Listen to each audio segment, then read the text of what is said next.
কাছে কিংবা দূরে, দেশে কিংবা বিদেশে, যে যেখান থেকে দেখছেন সবাইকে জানাই সালাম, আসসালামু আলাইকুম।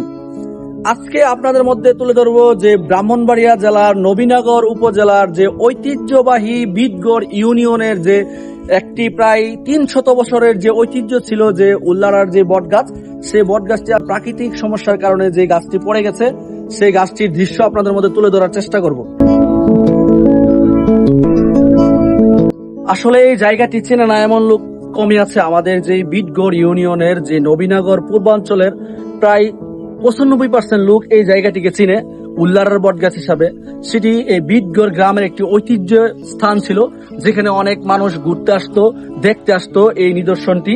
আসলে প্রাকৃতিক সমস্যার কারণে এই গাছটি পড়ে গিয়েছে। এই গাছের যে সৌন্দর্য ছিল, আসলে এই গ্রামকে সবার মধ্যে ফুটিয়ে তোলার জন্য এটি একটি ছিল মাধ্যম। সেই মাধ্যমটি আজকে আমরা হারালাম। আসলে অত্যন্ত দুঃখের বিষয় যে এরকম একটি ঐতিহ্যবাহী জিনিস সংস্কারের কারণে, যত্নের কারণে এরকম একটি সৌন্দর্যবাহী জিনিস নষ্ট হয়ে গেল আজকে। যে যেখান থেকে আমার এই ভিডিওটি দেখছেন, আরহাম ন্যাচারাল ব্লগ থেকে আপনাদের সবাইকে স্বাগতম। আপনারা যারা আমার এই ভিডিওটি দেখেন, লাইক কমেন্টস করে এবং শেয়ার করে আমার পাশে থাকবেন ইনশাআল্লাহ।